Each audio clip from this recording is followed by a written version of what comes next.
Pues si te parece, Violeta, vamos entrando ya en materia con las queridas académicas, con Edurne Uriarte y con Leticia Calderón. La Ingrucha pues sigue en Japón, así que hoy la Ingrucha todavía no se incorpora. Vamos a ver si ya para la siguiente semana regresa o todavía sería una semana más. Ya nos informará ella a través de algún chat que luego nos podamos escribir. Por lo pronto, pues hoy le estamos dedicando en la mesa a la oposición. Creo que hace falta un análisis detallado de eso. Así que, pues ahí está ya Edurne Uriarte y Leticia Calderón, a quienes les damos la más cordial bienvenida. Buenos días, compañeras. Buenos Muy días. buenos días. Edurne, tu micrófono. No te oímos. Ya Ah, lo corregí. ok, Muy buenos días, gracias. queridas. Buenos días. Bienvenidas. ¿Listas? Como siempre les preguntamos, más que listas. Siempre listas. ¿Verdad? Eso, de por sí así nacieron, bien listas. Este, bueno, si les parece, vamos entrando en materia. Hay un video, separamos dos momentos de la conferencia de prensa que dio ayer pues la oposición, el PRI, el PAN y lo que queda del PRD. Si es que todavía queda algo ahí, pero bueno, dieron una conferencia, el que tuvo la voz fue el flamante y brillante pues dirigente nacional del Partido Acción Nacional, Marco Cortés. Así que lo separamos en dos clips, en dos momentos para poder analizarlo así, si les parece bien. Uno es el balance, las cuentas que sacan Marco Cortés y el PRI, el PRI y el PAN, las cuentas que sacan y el balance que ellos hacen. Unos se pueden reír, otros se pueden enojar, otros, en fin, puede provocar lo que quiera. Pero bueno, ellos sacan sus cuentas y hacen un balance del resultado electoral de estas pasadas elecciones. Y más adelante está otra parte de la conferencia en donde ya habla de la decisión que ha tomado la oposición de quién no puede ser su candidato o candidata a la presidencia de la República y sus valoraciones. Así que, si les parece, vamos escuchando a Marco Cortés en el balance que hace de este proceso electoral.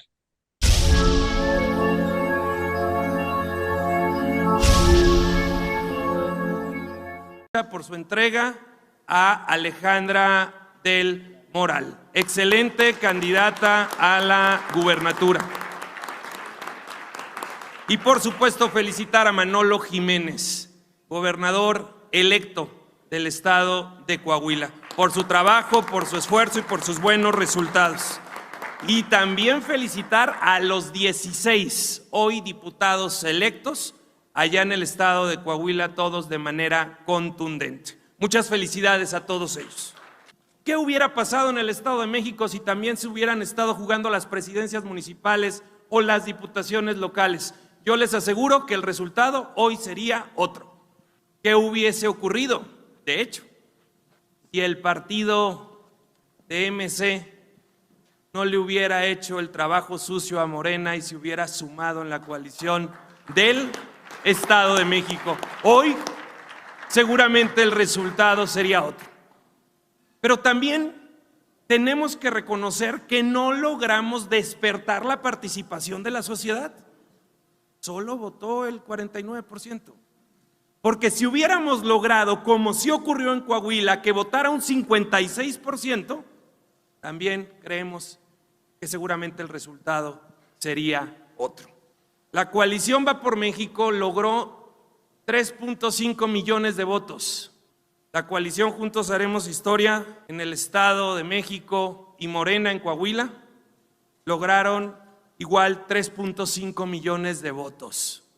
Dicho de otra manera, en votos salimos nuevamente parejeros.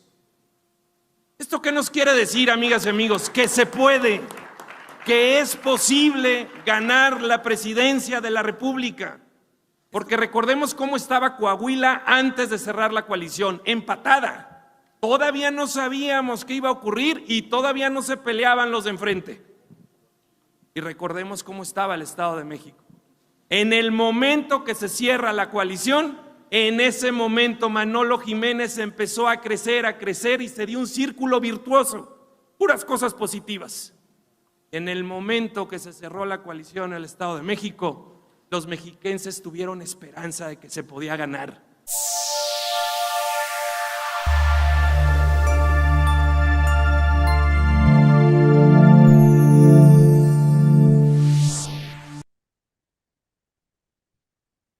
Pues adelante, Violeta. Sí, pues muchas gracias a la audiencia que nos sigue acompañando después de escuchar esta intervención de Marco Cortés. Querida Edurne, ¿cuál sería tu primera valoración después de este fin de semana y de que el PRI pues ha pues finalmente perdido las elecciones en el Estado de México y bueno, pues en este bastión que les quedaba y ahora nada más les quedan 2 estados de la República? ¿Cuál sería tu primera valoración? Sí, pues primero felicitar también al hijo de Alfonso y también recordar que ayer fue la marcha de la guardería ABC de ya 14 años, así es que creo que nada más poner eso ahí, ¿no? Y bueno, yo lo organicé en lo bueno, lo malo y lo feo. Yo creo que hay muchas cosas buenas y muy rescatables. La primera es pensar que la izquierda se abra camino electoralmente. Creo que sigue siendo una cosa muy buena y que pues no es nada más un triunfo que se obtiene y ahí se queda, hay que seguirlo conquistando todo el tiempo, ¿no? Y hoy justo publicó un texto Alejandro Encinas que me parece muy lindo en ese sentido. La otra, pues, es que se rompan poco a poco las estructuras priistas del poder. Creo que eso es muy importante. Más que sacar al PRI de la escena, es romper esas estructuras, porque el PRI es un sistema político, ¿no? Es un sistema del siglo XX electoral, que es electoral y de luchas y de estructuras y de formas de poder. Entonces ahí vienen muchísimos retos para todos, incluida Delfina, ¿no?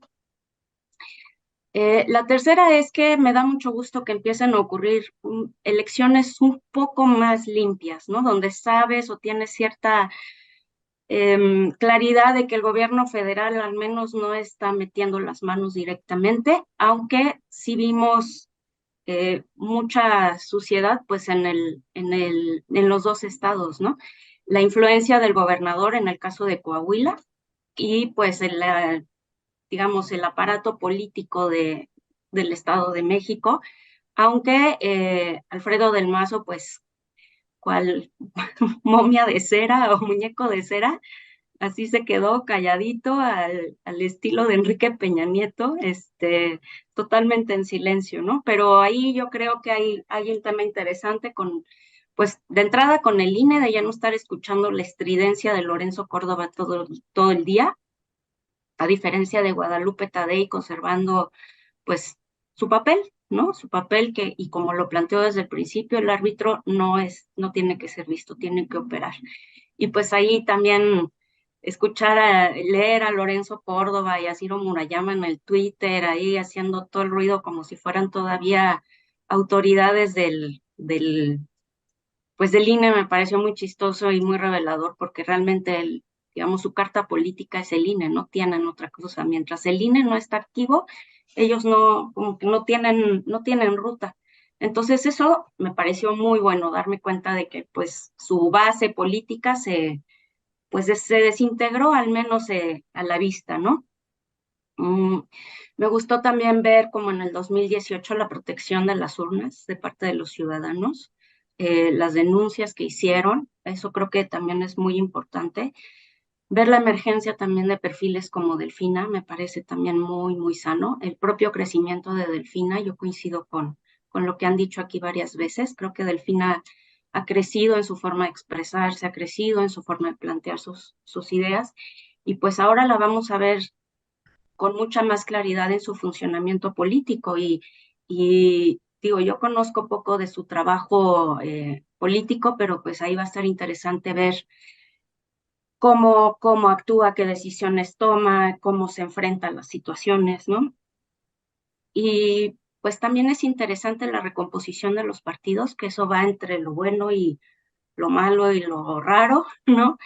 Porque, bueno, por un lado es muy bueno ver perder piso al PAN, por otro lado, que el PRD pues parece que pierde su registro, y bueno, pues con el PRI, el PRI con Alito pues está condenado al fracaso, ¿no? Entonces ahí Alito pues nos está haciendo la chamba a todos y eso me parece pues entre bueno y malo, porque también es increíble que un personaje como él se siga sosteniendo en la vida pública. A mí me parece asombroso que pues junto con Marco Cortés sigan a la cabeza de todo esto. Y del video que comparten, una de las conclusiones del pleito con el PRI y cómo se le han ido encima a Alfredo del Mazo, me parece una cosa fantástica. Los que tengo en Twitter, asúmense a ver, porque es increíble cómo le reclaman que no se haya metido en las elecciones. Eso me parece muy interesante. Tengo también lo malo y lo feo, no sé si seguirme o más bien le doy la palabra a Leti. Sí, si quieres paramos tantito y vamos con Leticia, para que también Leticia nos haga también, pues, un balance. Ahora sí que un balance de la oposición, estas cuentas que yo nada más añadiría que, pues, el papel de Marco Cortés como dirigente nacional del Partido Acción Nacional, pues deberían de estar discutiendo por qué sigue ahí. Antes de que para el 2018, cuando se llegaron las elecciones de 2018, pues tenían 12 gubernaturas, ahora solo tienen 4 y 2 en coalición con el Partido Revolucionario Institucional. Leticia. Pues sí, tienes toda la razón. Lo interesante es que lo sostengan ahí porque da un perfil del partido que son, o sea, no tienen otros cuadros como para tener a ese cuadro, o les es muy conveniente. Pero fíjate que yo creo que ahora sí, yo digamos, me resistía mucho a descalificar totalmente a la oposición porque decía, al final de cuentas, este país necesita, como cualquier democracia, una oposición fuerte, se está construyendo, están encontrando el tipo de narrativa que al final también es benéfico porque se tendrán que acercar pues a la oferta social que requiere un país como el nuestro. Y sin embargo, ahora sí creo que están perdidos, ahora sí creo que están en la lona, creo que, digamos, sobre todo porque la construcción de la narrativa que tuvieron a partir de el fracaso en la elección, o sea, que se atrevan simplemente a comparar el hecho de la elección del Estado de México con la de Coahuila, es ya simplemente, pues, obviamente, tratar de salvarlo, de lo perdido lo encontrado, ¿no? Son dos estados muy importantes cada uno, pero claramente diferentes en términos de la proyección política que tienen. Entonces, digo, eso lo sabe cualquiera y por tanto me parece que hay como que un manejo, pues que a todo mundo nos da risa. Ya al final lo único que están provocando risa y ahí te va. Creo que el punto es que se tienen que decidir, y bueno, ya creo que ya se les fue el tiempo, en términos de la narrativa que iba a construir. Mira, una fue la ciudadanía se abstuvo. Pero esa es una opción, ¿no? Que ¿por qué no avanzó más su opción en el Estado de México? La ciudadanía se abstuvo, pero eso es contrario a que se entregó la plaza. O se entregó la plaza, porque eso acusan al señor Alfredo del Mazo, o la ciudadanía se abstuvo, o fue una elección de Estado. Entonces, tienen que elegir una narrativa. El problema de no tener claridad mental es que no se sentaron, aunque sea 2 horas, juntos, solos en un cuarto a decir, a ver, ¿qué pasó? Y aún cuando se entiende que políticamente tienen que echar pa'lante y poner cara, y eso es lo que hacen los políticos, ¿no? Al final, también tragar polvo, es verdad, pero hay un punto en el cual que construyes una narrativa que te permita acompañar, y ahí es donde, pues no hay forma de saber por qué dicen que perdieron. Esto, hay un argumento que han utilizado ya algunos políticos, a quien yo oí fue a Kenia López Rabadán, y la verdad es que me ha hecho la tarde de diversión, porque ella suma los votos de Coahuila con los votos del Estado de México, ya no se sabe si vota algunos de elecciones pasadas o qué, pero el argumento, o sea, es obviamente una tontería, con todo respeto, hasta de matemáticas básicas, y entonces este intento de tratar de construir, digamos, una narrativa que al final de cuentas no los ponga en una situación digo, la claridad que perdieron, bueno, pues al final no les ayuda tampoco a moverse. Y ahí va el de las encuestas. Fíjate que a mí lo de las encuestas, y lo dijimos acá, ojo con las encuestas, también escuchando a gente que sabe y sobre todo de la movilización política en el Estado de México. Yo me he referido más al Estado de México porque es además lo que conozco, lo que tenemos y lo que es la extensión de nuestra ciudad. Pero ahí se me hizo muy interesante porque todo el tiempo se advertía, ojo, las encuestas son una foto del momento, pero además el día, como ningún lugar, el Estado de México, aunque ya vimos que Coahuila tiene lo suyito, ¿no? Hay una maquinaria, una movilización que ¿quién tiene? Pues el grupo en el poder, en todo caso. Entonces ahí había la idea esta como muy perversa de de qué manera iba o no a influir el gobierno federal. Y creo que ha habido hipótesis al respecto bastante interesantes, pero lo importante aquí es que las encuestas marcaban una diferencia en algunos casos, y ojo, eso es lo que quiero subrayar. Encuestas como la de El Financiero, que incluso se atrevió a salir un par de horas antes de que terminara la jornada electoral, ya con sus avances, hablando de una diferencia del 18-19% respecto a las dos candidatas. Y lo importante de haber salido con eso es porque tenían los datos. Y lo que quiero subrayar con esto es que lo que realmente revela que la distancia se haya acortado respecto a estas encuestas que todavía el mero día con los datos a boca de urna tenían algunas encuestadoras que, digamos, la derecha no va a decir que no presumen de ser serias, o si sí, que las descalifiquen ya públicamente, pero si no fuera el caso y que tendrían que dar cuenta sobre su manejo incluso el mismo día, ¿qué pasó? ¿Dónde estuvo esa maquinaria política que debe haber sido durísima, rudísima, para que aún con esa maquinaria se lograra una distancia suficientemente, digamos, consecuente como para que no se pudiera dejar resquicio de duda y que saliera la candidata del PRI ya a decir gracias por participar y nos vemos? O sea, creo que estamos viendo realmente las coletadas de un proceso que ha funcionado en nuestro país por muchas décadas, ¿no? Por muchísimas décadas, en las cuales, más allá de los resultados electorales o no, antes, hace muchas décadas también, no, el juego de las encuestas no era tan pesado, no era tan relevante, pero lo que sí claramente es que cada vez son más presentes, las tenemos ahí en parte del análisis, pero en esta ocasión sí revelaron que esta diferencia entre el mero día es no solamente una cuestión de percepción o de que la gente cambie su forma de pensar o que no, mejor no voy, o sea, no, es que te hablan de cómo se mueve la maquinaria político-electoral y se ve que los del PRIAN se movieron con todo. Entonces, quiero dejarlo dicho porque ha generado un cierto debate. Algunos dicen, no, bueno, porque es que las encuestadoras fallaron. ¿Qué tanto fallaron o qué tanto, insisto, lo que vimos es realmente la política ruda, cruel, directa, moviéndose en un estado que sabemos muy bien que además con tanta diversidad, pues obviamente ofrece formas de manejo político clientelar, político de rudeza directa que reflejan estos resultados y aún así se ganó. Muchas gracias, Leti. Pues es muy interesante lo que tú estás comentando, porque sí, justo incluso cuando ya se estaba dando el triunfo prácticamente de la maestra Delfina Gómez, el propio presidente de Morena hizo referencia a este texto, a esta encuesta del Financiero, donde se le ubicaba con 18 puntos de ventaja, entre 18 y 19 puntos de ventaja, y bueno, pues eso llama la atención ya, como tú dices, y esa es la pregunta que yo quisiera hacerle a Edurne, en particular, si nos podemos detener un poco en esto, en reflexionar que parte otra vez, ¿no?, de esta narrativa que se empieza a construir y que ahorita la acabamos de escuchar en Marco Cortés, es que sí se le puede ganar en el 2024, y dicen ellos, pues las encuestas eran falsas. Ayer también escuchábamos al presidente del PRI decir eso, y ahorita tejiéndolo con lo que veíamos de Marco Cortés, y ellos dicen, en el Estado de México no hubo esos 20 puntos de ventaja, sino ya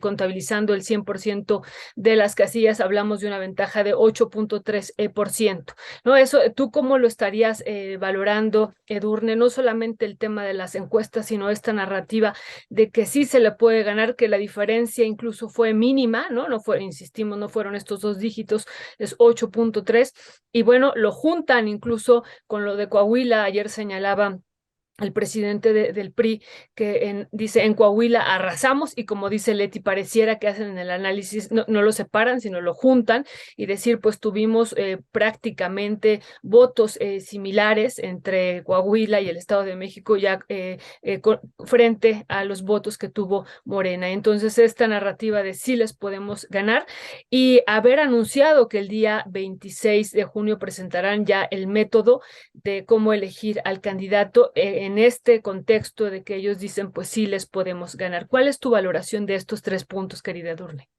Sí, bueno, pues digamos, en primer lugar, creo que se están acomodando dos narrativas que van acompañadas. Por un lado es la de los políticos, que lo que hicieron ayer fue salir a posicionarse, ¿no? Por un lado, MC diciendo que no se iba a sumar al PRI, que eso era un Titanic, un barco perdido, y les puso Dante Delgado una foto y un tuit ahí para dejárselos muy claro, y tuvieron una conferencia de prensa y todo. O sea, se reposicionaron todos desde ayer, ¿no? La otra es el discurso que saca pues esta alianza, Va por México, que pues su manera de salvar la situación, porque hay muchas maneras, ellos eligen juntar números y hacer ¿no? Una pócima mágica de números y decir que si juntamos el Coahuila con el Estado de México ya ganamos, ¿no? Y bueno, eso es una estrategia, finalmente, es pues una decisión que pues tenían otras alternativas. Yo pienso que sí, si las vieron, si no las vieron, si las calcularon, no tengo la más remota idea, pero pues de todas las alternativas eligen eso, y entonces desde ahí los políticos empiezan, también Xóchitl Gálvez, y otras figuras empiezan a decir, bueno, tenemos con qué, y además se posicionan diciendo, no vamos a recibir la basura de Morena, ¿no? Entonces, eso es increíble, porque todo este tiempo, justo el discurso era, pues, están esperando a ver quién se queda fuera de Morena para a lo mejor recibirlos ellos, y el PRI dice, PRI, PAN y PRD dicen, nosotros tenemos lo nuestro, sabemos lo que queremos y sabemos para quién y para qué, ¿no? Ese fue el discurso tanto de Alito como de Marco. Y entonces, pues el manejo de las estadísticas tiene que ver con eso. Yo sí creo que el margen de diferencia viene de de la actividad que hicieron dentro de los estados para influir en la venta de votos, en ese tipo de cosas. Yo sí creo que la diferencia viene por ahí. Digamos, no tengo pruebas, pero tampoco dudas, pero sí me inclino a pensar que ese margen de diferencia no es necesariamente un error de las encuestadoras. Sí creo que es interesante, por ejemplo, cómo se reposiciona el PT y el Partido Verde. Esos valores creo que no se anticipaban en las encuestas, creo que fueron sorpresas. Ahí creo que hay otro análisis que habría que ver pues con expertos, ¿no? En análisis estadístico de los procesos políticos, pero sí creo que allí hay un tema interesante. Bueno, yo decía, hay dos narrativas. Por un lado, la de los partidos políticos, pero también está el de la opinión pública. Y en la opinión pública me voy a centrar en la opinión pro oposición o pro previo gobierno, ¿no? Porque ahí están pasando dos cosas que me parecen interesantes. Por un lado, tienes a gente muy enojada, como Joaquín López Dóriga, diciendo, por favor, hagan algo, ¿no? Casi, casi, yo estoy aquí ya listo para decir todo a favor de ustedes, pero no me dan material porque nada más hacen una burrada tras otra. Entonces, de pronto sí se ve algunos, pues, comentadores y periodistas del oficialismo anterior, pues como en un acto desesperado de no saber por dónde orientar la conversación, y por otro, sí, por supuesto, más con un claro análisis académico, el de, ¿no? el de gente como José Antonio Crespo, el de gente como ¿cómo se llama este otro hombre que sale con ellos? ¿Guayo? Sergio Aguayo, no lo he escuchado, pero el otro, ¿Meyer? Ahí vamos a ir diciendo todos. no, Meyer Curcio puede Curcio. ser. Curcio, Leonardo, ¿no? Curcio, bueno, Leonardo Curcio. ese, ¿no? Que se lleva así, pero así el golpe directo y sin matices. Y allí desde el ambiente intelectual están sembrando un discurso nuevo, por ejemplo, que tiene que ver con con la elección de Estado, ¿no? Y entonces ahí desde ayer han empezado a hablar que si fue una elección de Estado, a empezar a señalar que hubo, pues, digamos, todo el discurso que manejábamos desde la oposición hacia el PRI, ahora lo están tratando de traducir hacia el nuevo gobierno. Oye, perdón, Edurne, pero Sí. este tuit que nos compartías ayer, pues se lleva pesado, ¿va? La A ver. oposición. Es que está tremendo el pleito, está Qué cosa, tremendo el pleito, sí es, por eso te digo que es bueno y malo. Sí, entonces, pues ahí hay unos matices interesantes entre el discurso de la oposición y el discurso también de los medios de comunicación, que habría que ver con un poco más de detalle y bueno, a ver, ahí le paro para que Leti siga. Pues adelante, Leti, también si quieres. Nada más te pregunto, tenemos la otra intervención cuando ya habla, pues, de que con quién no van a ir como oposición y da su razonamiento. Bueno, esta es la imagen de la que hablabas, Leticia, de las cuentas alegres que hace Kenia López, hablando de que hay tiro. No sé. Pues sí, sacan sus cuentas ahí alegres, que, híjole, pues ya da hasta un poco de pena ver, pues, los malabares que tienen que hacer, pues, para ver cómo está quedando el mapa de la República Mexicana en términos de todas las gubernaturas que han estado perdiendo. Ayer teníamos ese mapa, a ver si lo podemos rescatar por ahí. Oye, Esa Ernesto, imagen perdón de que me cómo quedó. meta, pero ni los comentaristas pudieron legitimar eso, por ejemplo, ni los comentaristas de opinión pudieron sostenerlo. Ya. Pues tenemos este discurso, esta otra parte del discurso, si quieren lo vemos y regresamos a comentarlo, de Marco Cortés. Estamos a 362 días, ya menos de un año, para la elección del 2024, 2 de junio del 2024. Debemos informarles que los 3 dirigentes nacionales hemos venido platicando, hemos venido escuchando a diversos grupos de la sociedad. Y hoy lo que queremos decirles es que hoy mismo reinstalaremos la mesa de trabajos, de esfuerzos conjuntos, los partidos de la coalición Va por México con diversos actores de la sociedad, porque buscamos construir rumbo al 2024 la coalición más potente, más incluyente y más abierta, la más competitiva. Les vamos a ganar, amigas y amigos, porque ya perdieron el voto de confianza. La gente no cree en Morena. Y lo decimos con toda claridad. Si López Obrador decide, porque él va a decidir, que sea Claudia Sheinbaum, le vamos a ganar porque no supo gobernar la Ciudad de México y porque Claudia ya perdió en el 2021. Si él decide ir con Marcelo Ebrard, le vamos a ganar porque tiene que responder todavía por la corrupción de la construcción de la línea 12 del metro, que provocó la muerte de 26 personas, pero también afectó permanentemente la movilidad diaria de 1 millón de personas, y porque la política exterior ha sido un caos. Si decide López Obrador ir con Adán Augusto, le vamos a ganar, porque es él a quien puso de representante en la política migratoria, que hoy es vergonzoso ante todo el mundo. Él políticamente es el responsable directo de la muerte de 40 migrantes, y porque no ha cumplido con el mínimo de sus responsabilidades de construir puentes y lazos con quienes pensamos distinto en la pluralidad.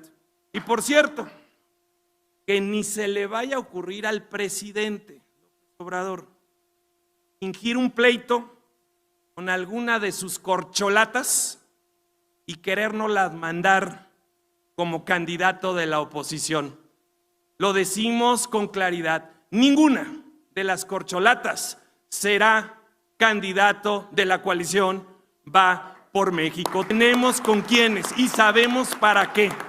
Hemos acordado los 3 dirigentes nacionales que de la mano con la sociedad civil construiremos un método, un proceso que nos permita lograr la candidatura de mujer o hombre más competitiva posible que encabece los esfuerzos rumbo a la presidencia de la República.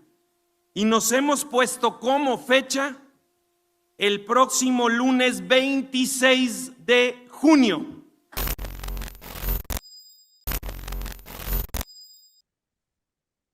Leticia Calderón, tiene usted la palabra.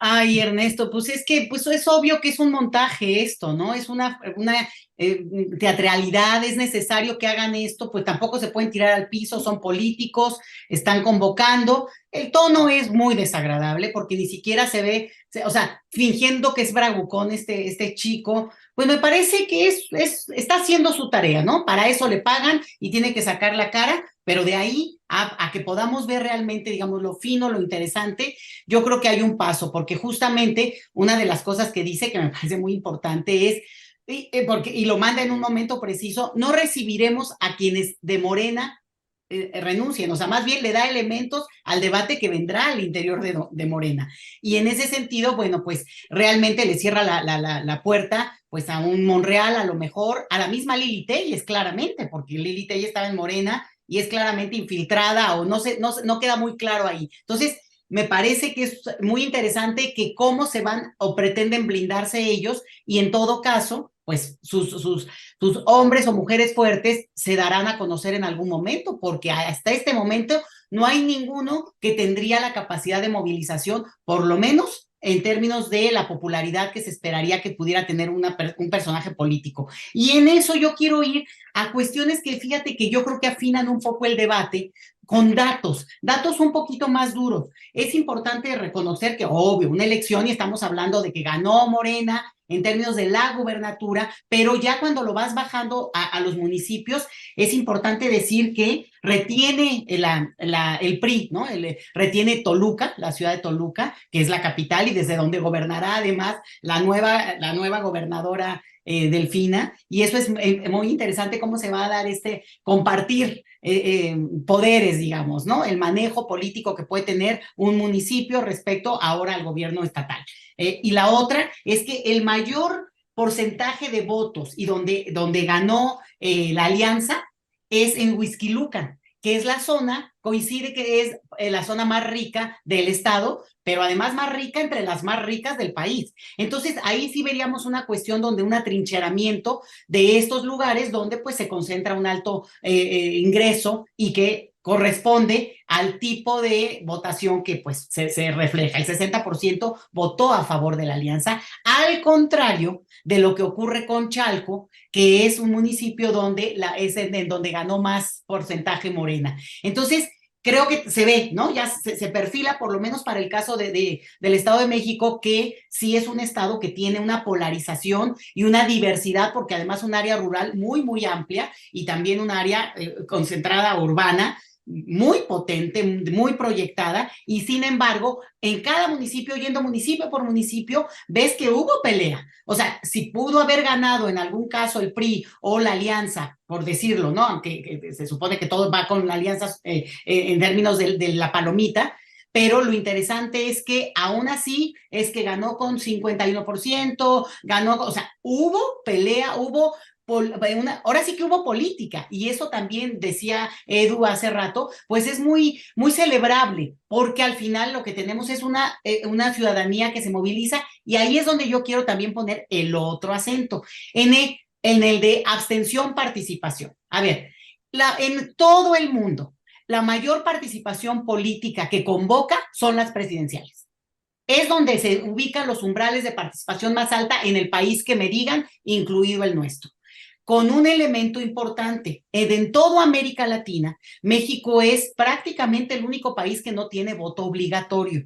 Entonces, si nosotros nos comparamos, incluso en esas elecciones presidenciales, con países como Brasil, como Argentina, como Chile, pues lo nuestro es importante, a veces no somos de los más altos, pero no tenemos voto obligatorio, ¿no? Ese es un detalle. Bueno, pero la otra es que es común, en el caso mexicano sobre todo, que las elecciones intermedias no convocan a la mayor participación, no convocan la euforia que convoca lo presidencial, y los márgenes de abstención suelen ser altos, ¿no? Y aún así estamos en umbrales como muy comunes, muy, digamos, repetidos a otras elecciones. En este tipo de elecciones, que en este caso no son intermedias, pero que son, digamos, únicas en su esencia, porque es por la gubernatura, no se están peleando otras cosas, y eso también es importante. Es como que se cierra ahí a esa elección, que además, si ustedes recuerdan, son los únicos estados que quedan sin estar a tiempo con otros procesos electorales que se llevan a cabo en el país, y eso tiene que ver con una resistencia que han tenido esas élites para tener sus procesos electorales aparte. Otros estados lograron ya empatarse, y por eso podemos tener elecciones, ahora sí que, como dicen, a tiempo real, en otros momentos. Y en ese sentido, decir que todo proceso electoral se contabiliza con los que votan.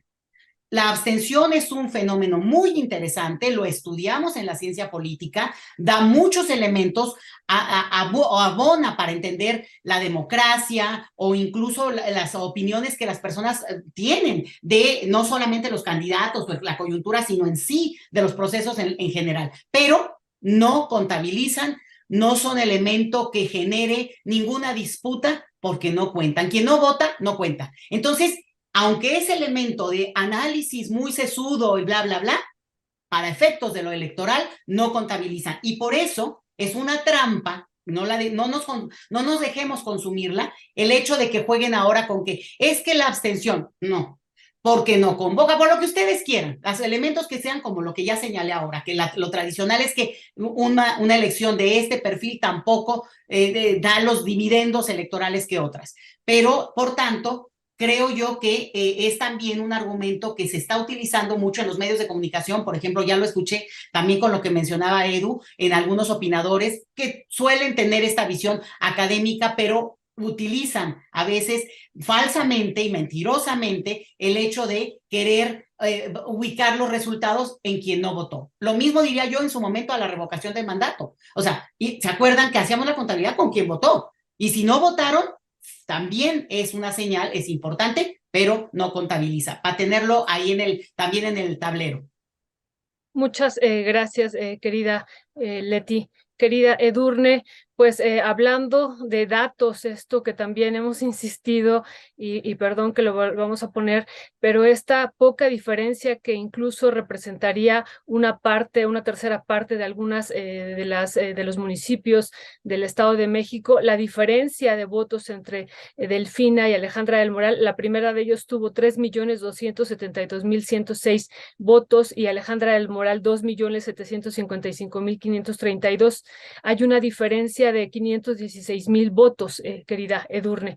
Y bueno, ¿cuál sería tu valoración de esta diferencia, que es realmente, en serio, es una tercera parte de alguna de las ciudades, de algunos de los municipios? Y bueno, eso pensando hacia el 2024, ¿cómo lo podríamos analizar?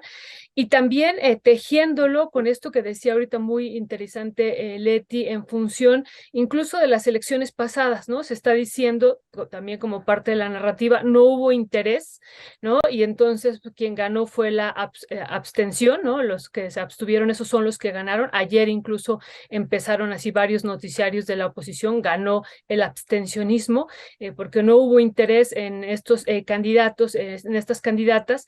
Y bueno, pues votó, es cierto, el 50.1% del padrón, fueron los participantes los que hubo ese es el dato. Pero comparándolo con la elección por ejemplo, del Mazo la anterior candidatura que él tuvo frente a Delfina Gómez, él tuvo 2.040.709 sufragios, ¿no? Entonces estamos hablando de una participación aún menor, ¿no? Y de un número ya de votos, pues que están lejanos a los que tuvo Delfina Gómez en este fin de semana. ¿Qué decir sobre esto, querida Edurne? Micrófono. Sí, los datos son muy atractivos, ¿no? Diría Pierre Bourdieu que la opinión pública no existe, porque justo se construye a partir de estas estadísticas y de estas encuestas y pues todo depende de las preguntas que haces, ¿no? Pero bueno, regresando al tema del Estado de México, tu primera pregunta no la puedo contestar en este momento, solamente puedo suponer. Yo creo que el Estado de México, al ser un bastión del PRI, y lo pienso en esos términos de no solo un partido, sino todo un sistema político y toda una estructura de actividad de la vida pública, de lo público, del manejo de los, pues ya de los documentos, de la justicia, de, de los servicios públicos. Ahí yo no sé muy bien qué participación o qué puede motivar a esa ciudadanía. Sí creo que entre los datos que tú das de Alfredo del Mazo y los de Delfina, pues sí, es verdad esto que se estaba diciendo ayer, que la votación de Delfina fue histórica.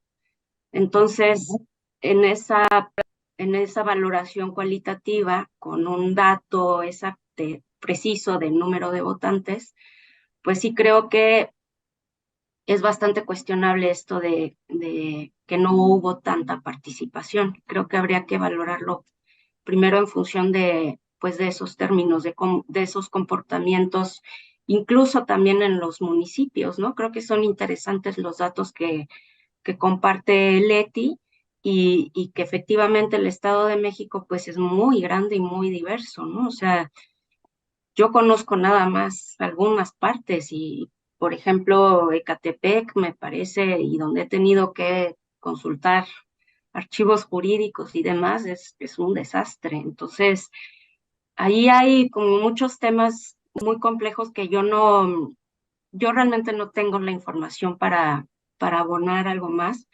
pero creo que sí puedo decir algo sobre el tema de los datos y las estadísticas, porque creo que hay muchos temas interesantes y creo que fue un tema importante en estas dos elecciones.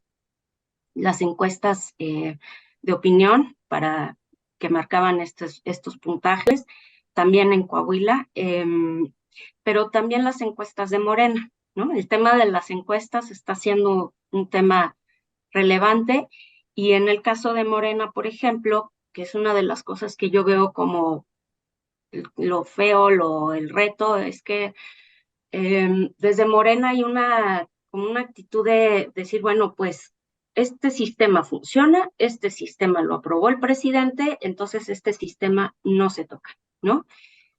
Y si tú vas efectivamente a los estatutos, pues tienen todo un apartado y una Comisión Nacional de Encuestas que yo ya había consultado, pero regresé otra vez anoche, y allí, pues, por ejemplo, evidentemente no es el lugar para que aparezca el tipo de preguntas, los objetivos que se busca y demás, pero justo ayer una persona en el chat nos nos comentaba de una conferencia de prensa de ¿cómo se llama?, de Mario Delgado, donde explicaban el proceso de encuesta que se vivió en Coahuila. Y ahí está muy interesante y es muy revelador el tipo de preguntas que se hacen. Y entonces yo ahí creo que en el tema de las encuestas podemos ir también a la discusión que hubo todo este tiempo con Morena en el caso de Guadiana, ¿no? El caso del Estado de México nadie lo cuestionó, pero en el caso de Guadiana fue todo un tema ese cuestionamiento, ¿no? Y, y efectivamente, como ponían en el chat, yo creo que Guadiana era un candidato, digamos, destinado al fracaso, ¿no? Y como decía también el texto de ayer del Maxi, de Federico Anaya, bueno, ante una norma que tienes, ¿cómo vas a actuar? ¿Te vas a corromper o te vas a adaptar, aunque sepas que lo que estás haciendo no es necesariamente lo más correcto? Y en ese sentido, pues es interesante porque, fíjate, buscan primero una mirada de opinión pública general de cómo valoran al presidente, cómo valoran a su gobernador. Y después una opinión sobre las personas, ¿no? Les preguntan si conocen a un número de personas y buscan ciertos atributos, que sea honesto, que sea cercano, que tanto conoce el Estado y si considera que cumple o no con lo que dice. Es decir, yo creo que esta encuesta tuvo una intención de ser lo más horizontal posible y que cualquier persona lo pudiera responder. Yo creo que es algo que hay que considerar y que creo que es muy valioso. Pero, ¿cómo puedes saber si consideras buen candidato a una persona aunque la conozcas, ¿no? ¿Y qué parte de esa persona conoces? Y de la siguiente lista, pues a quién prefieres, ¿no? Entonces hay como una serie de elementos que estaría muy bien, quizá después una mesa que ustedes se organizarán con especialistas justo en muestreos, en estadísticas, pues para evaluar este mecanismo. Allí hay unos primeros datos de cómo funciona esa encuesta y a mí me dejó pensando si ellos defienden que el método de la encuesta es honesto, a ver, yo les creo, pero entonces el problema está en el instrumento mismo. Algo está pasando con ese instrumento que está generando candidatos raros, ¿no? Porque Guadiana no es el único y a lo mejor la gente conocía a Guadiana por muchas razones, pero eso influyó de una manera cualitativa a generar un candidato malo. Y después tú ves el comportamiento de los precandidatos de Morena, tú ves a Ebrard, tú ves a Claudia, tú ves incluso a Noroña y a Adán Augusto, pues saliendo a hacer unas precampañas en sus ratos libres, en sus fines de semana y, ¿no? A hacer como una serie de tumbos, pues para que la gente los conozca. Y entonces yo me pregunto si el piso parejo que están buscando todos es que la gente los conozca, ¿por qué Morena no está generando esas condiciones a través de un canal público, a través de un medio de comunicación? Digo, tienen varios medios que los respaldan, tienen también Regeneración, o sea, como generar una difusión de las personas que se quieren inscribir, que todos tengan al menos una serie de elementos donde todos puedan participar y a partir de ahí ir eligiendo, incluso no sé si las mismas preguntas, pero yo siento que hay un problema en el método y está en el modelo mismo. Si es honesto, entonces está en el modelo mismo y creo que estaría muy bien que Morena lo sujetara a prueba con otras personas que les hicieran otras preguntas, porque el tema de las encuestas creo que es bien importante y para la elección, o sea, ya la oposición también va a elegir un procedimiento, ¿no? Entonces, creo que una cosa positiva de todo esto es que finalmente hasta el PRI tiene que buscar un procedimiento para poder legitimarse y candidatearse y demás.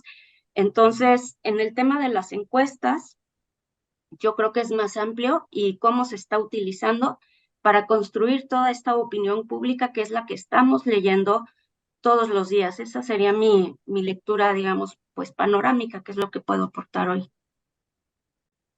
Gracias, mi querida Edurne.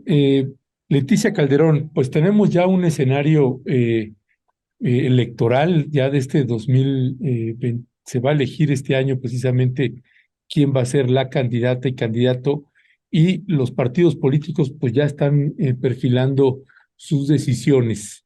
El presidente Andrés Manuel López Obrador se reunió ayer en la noche con pues Adán Augusto, con Marcelo Ebrard, con Claudia Sheinbaum y bueno, todos los, ya no cuento a Ricardo Monreal o algo porque no o sea, él no tiene respaldo por ningún lado y no, eso no va a suceder.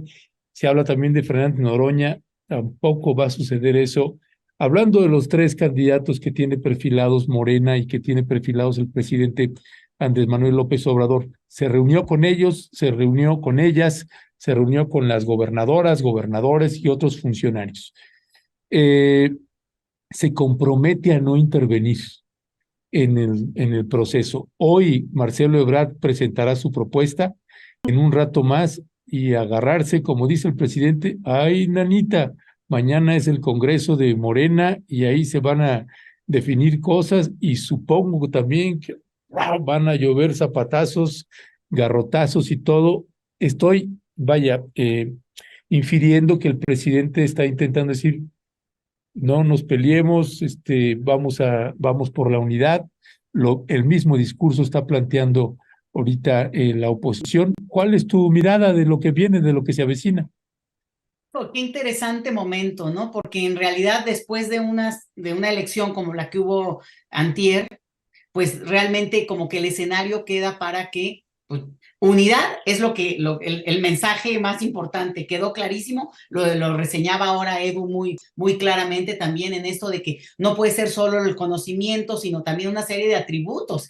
Y en eso, pues, como tú lo dices, bueno, hay dos candidatos que estás descartando de entrada, pero yo creo que están en parte de la narrativa, por lo menos no mencionaste al secretario de Gobernación y creo que es importante porque, digamos, están en el juego, por lo menos de lo visible. Y cuando dices de Noroña no va a suceder, bueno, ya quisiera la oposición tener uno que se dijera no va a suceder de ese calibre, ¿no? Entonces, también creo que habla bien de lo que hay en términos de posibilidades de personajes que políticamente tienen respaldo, tienen historia, tienen trayectoria, y ahí sí que vamos a ver cómo decanta Morena, yo te lo diría, más bien vamos a observar cómo se mueven, qué capacidad hay como de llegar a ciertos acuerdos y que si hay un mecanismo que se está poniendo en la mesa, que ese mecanismo sí tenga sus puntos finos, porque realmente la elección de Coahuila dejó obviamente una gran,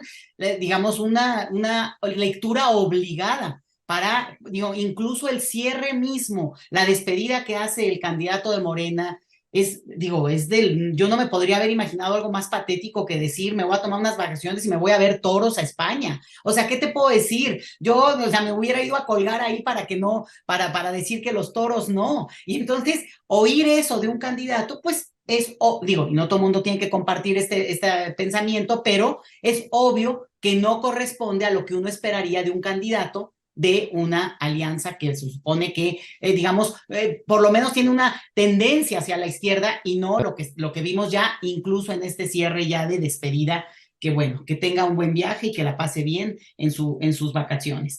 Pero quiero señalar que justamente en correspondencia a lo que vamos a ver en estos días y escuchar también seguramente entrevistas muy interesantes de personajes fuertes dentro de Morena, que ellos nos digan y más bien que ellos revelen lo que tenemos que saber como ciudadanía que sigue estos procesos.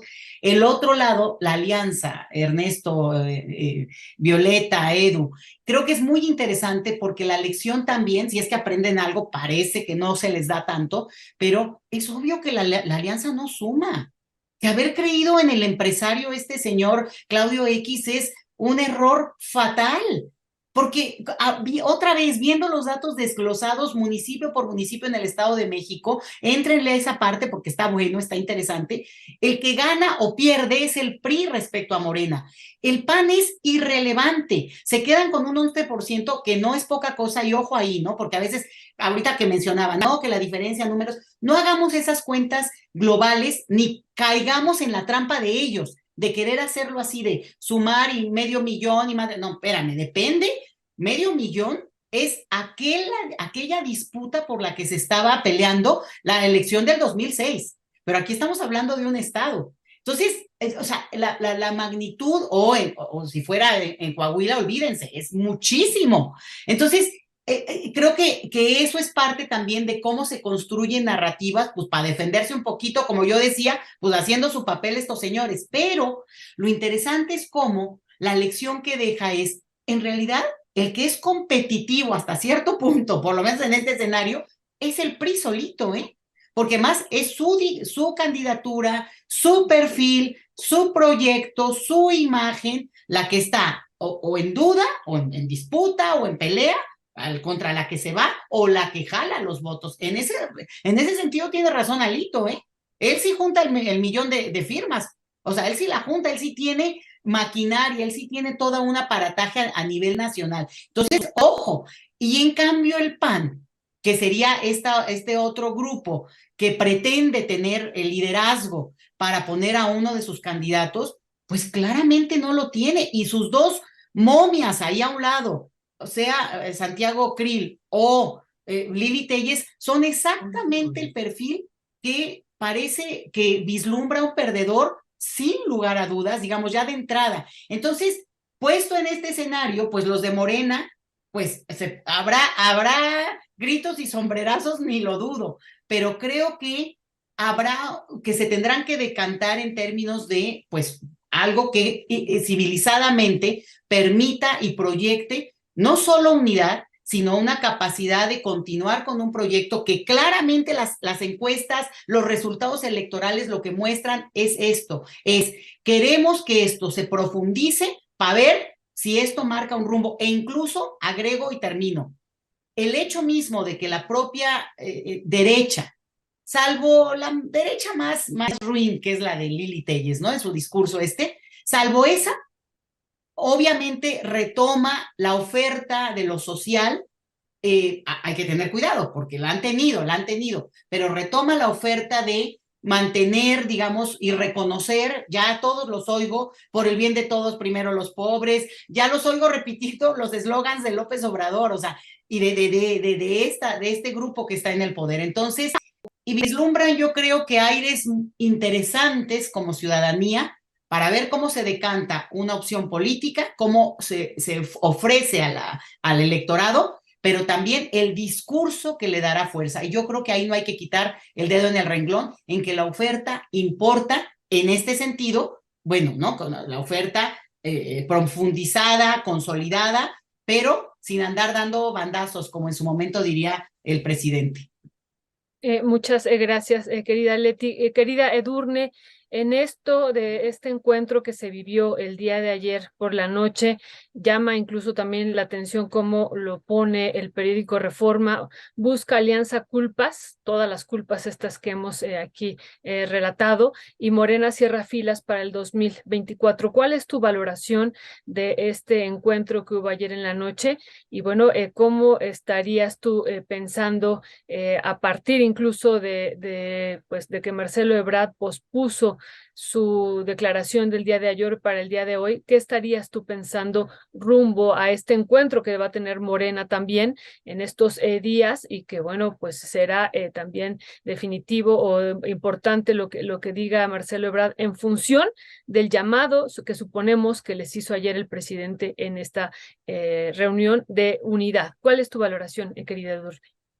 Sí, pues hay varias cosas interesantes en eso. Yo creo que fue algo de último momento, porque también ayer escuchaba a Noroña que decía que tenía una reunión con Mario Delgado y Mario también se la canceló. Entonces, sí se ve que fue algo, pues parece, ¿no? De último minuto.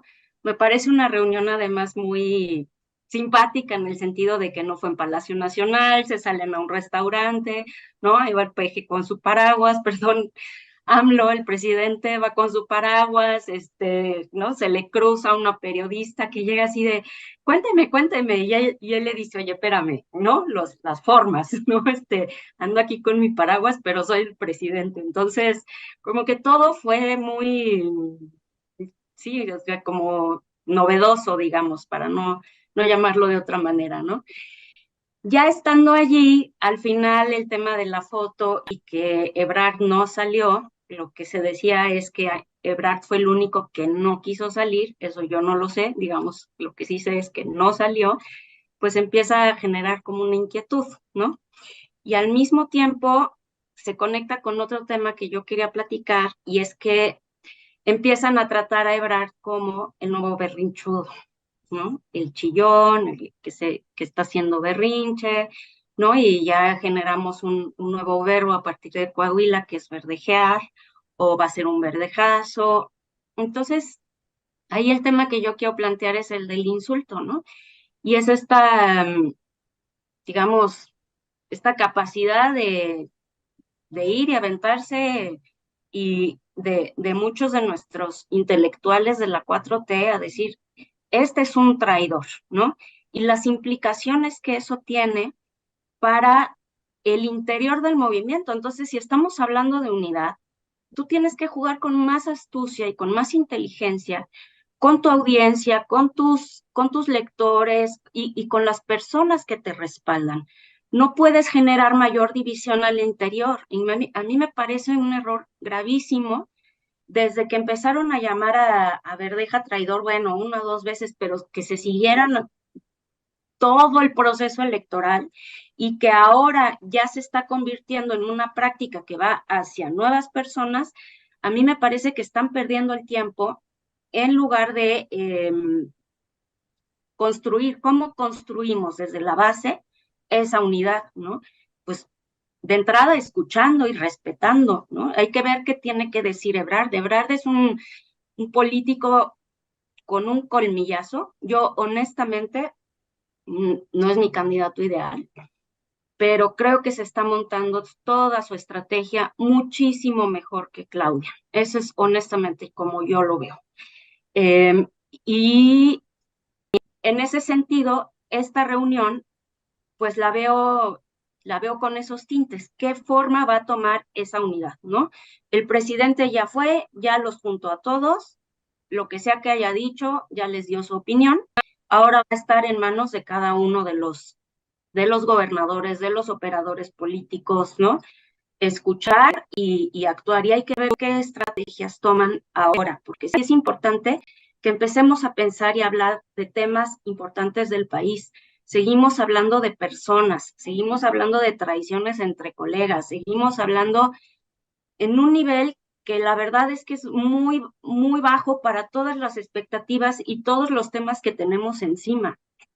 Entonces, mi apreciación de esa reunión es que tiene que salir algo novedoso. Eso es lo que yo esperaría de esa reunión, algo novedoso, porque el presidente pues sí sigue siendo el líder, pero el presidente ya dijo que en un año se va. Entonces estas reuniones van a ir desapareciendo. Y estas, así como los colocó a todos en el famoso día negro con el Congreso y unió todas las piezas donde ya Monreal no pudo más que poner la sonrisa en la foto, pues aquí está pasando un proceso similar, donde todavía Morena necesita de ese liderazgo. Entonces, hay que empezar a construir una autonomía con los principios del líder, pero también una autonomía y también con crítica. Creo que sí, eso es bien importante. Entonces, yo lo que veo de esa reunión es eso. Tengo expectativas y también tengo temores, ¿no? Porque si Monreal hubiera salido en la foto, yo estaría más tranquila, ¿no? Esas imágenes dicen muchas cosas. Hasta ahí eso es lo que yo opinaría de esa reunión. Gracias, mi querida Edurne. Pues nos quedan ya poquititos minutos. Déjame nada más rapidito, dice Marinette, es que está dentro de la lógica del marketing. Además, no forma parte de una discusión amplia entre la militancia de base. Está totalmente desvinculada de las asambleas y comités.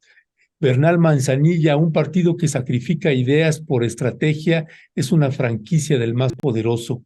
Marco Antonio Cruz, para empezar, creo que no he visto ningún precandidato que venga de las bases. La mayoría son de la partidocracia rancia, incluso le dan preferencia a los chapulines. Dice José, la primera vez que señalan el verificar las encuestas y primera vez que en Rompeviento se acepta que puede no ser imposición de Delgado, sino elección de la gente en una encuesta para la presidencia de la República. Es la única encuesta que yo creo que ahí Mario Delgado no podrá manejarla como lo ha hecho con todas las candidaturas para diputados locales, federales, para gobernadores, para todos los cargos, hasta para regidores, síndicos. Ahí sí no va a poder hacerlo, pero y a eso es a lo que nos estamos refiriendo. ¿Con qué cerrarías en una reflexión ahí final, Leticia? Pues ya, ahora sí que ahí viene Marcelo Ebrard con una propuesta que dice que él piensa que le va a gustar pues a Morena y que puede gustarle también a la sociedad. Habrá que ver de qué trata esto. Pues dos cosas, tiempos interesantes por vivir, qué maravilla, porque en ese sentido estamos viéndolo. Y la otra que decía Edu es que no estuviera Noroña, pues es porque se supone la elección de ahí de Morena, no, él está del PT, entonces me imagino que son de este tipo de cosas que están pensadísimas, pero no lo sé, ¿no? Y en ese sentido, pues yo creo que habrá mucho que decir con más elementos a partir de esta declaración que haga el mismo Ebrard. Y también, ojo, esto acelera y además posiciona en términos, ahí sí, si ustedes quieren, del marketing político, de lo que será una proyección a nivel nacional, porque son candidatos importantes, fuertes, tenemos una elección, pero o sea, son muy del centro del país. Entonces, también el conocimiento de la persona es fundamental en un proceso electoral, más allá de la discusión también ideológica, por supuesto. Pero no se nos puede olvidar, porque si no, no hay forma de ganar una elección. Así es, Leti. Pues muchísimas gracias a ambas, gracias por sus interesantes comentarios y reflexiones. Realmente se fue el tiempo muy, muy rápido, son las 11:10 de la mañana y bueno, pues ya tendremos espacio para seguir haciéndolo la próxima semana. Pues por lo pronto estaremos atentas este día a lo que pase y atentos a lo que pase y pues hacia el fin de semana también con esta reunión que tendrá Morena. Y bueno, pues les mandamos un fuerte abrazo y todo nuestro agradecimiento y reconocimiento por sus reflexiones. Muchas gracias, abrazotes. Y al chat Gracias. también. Adiós. Nos vemos el viernes en la celebración. Ah, es cierto, el viernes nos encontramos. Un abrazo, cuídense mucho. Ok. Gracias Edurne, gracias Leticia.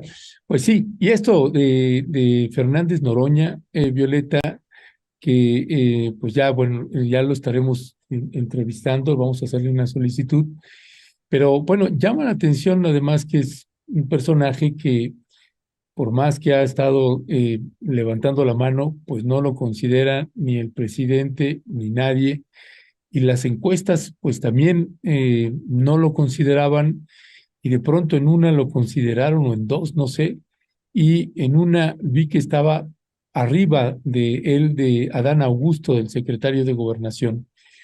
No sé, ahí, pero conociendo el cacicazgo, la partidocracia que hay, y así como está configurado actualmente el gobierno, no tiene, desde mi punto de vista, ninguna posibilidad de ser candidato de Morena a la presidencia de la República.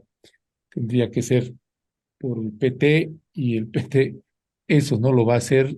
Y si tenía usted alguna duda, pues ya vio lo que sucedió en Coahuila, para que quede clarísimo, pues que ahí quien manda pues es Mario Delgado, y si quién manda a Mario Delgado o quiénes mandan a Mario Delgado, pues esas son conjeturas, son solo conjeturas, no tenemos elementos de prueba para eso, pero bueno, pues esa es pues así funciona la clase política, los partidos políticos, y en la medida en que no se empodere a la ciudadanía y que las militancias, en este caso de Morena, pues no se impongan a los cacicazgos de Morena, pues va a seguir exactamente la misma tónica. Mario Delgado les va a imponer los candidatos y las candidatas que él desee, o que le dicten como usted quiera o mande. El punto real es que él acepta jugar ese papel, lo juega, impone, y todo el mundo tiene que someterse.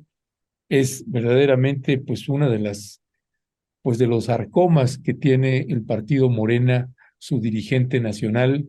Así que ya veremos si lo van a sostener, como ya todo se queda configurado para que lo sostengan así, con esos perfiles y con esa forma de dirigir o de ordenar el partido Morena, pues hasta el 2024 ya veremos qué sucede a la hora de seleccionar candidatas y candidatos, Violeta. Pues sí, Ernesto, pero recordemos, tienen ahorita ya la experiencia de Coahuila y eso decíamos desde el domingo, pues se tiene que escuchar fuerte y claro lo que pasó ahí. Entonces, pues esperemos que no se repita más bien, Ernesto, y que haya pues otro método. Me parece por eso será interesante también seguir en los próximos días qué va a pasar con este encuentro que tendrá el partido Morena rumbo al proceso electoral ya del 2024, Ernesto. Y eso es importantísimo lo que acaba de ocurrir en Coahuila y pues que ya vemos también, decíamos, pues están creando toda una narrativa en términos desde su perspectiva de que pueden ellos incluso competir en términos de número de votos a partir de lo que ha pasado en el Estado de México y allá, Ernesto. Entonces son parte también de las narrativas que se construyen y que también las debemos escuchar en función, insisto, de lo que pasó en Coahuila. Así es, Violeta, hay que voltear a ver Coahuila, a ver si de algo sirve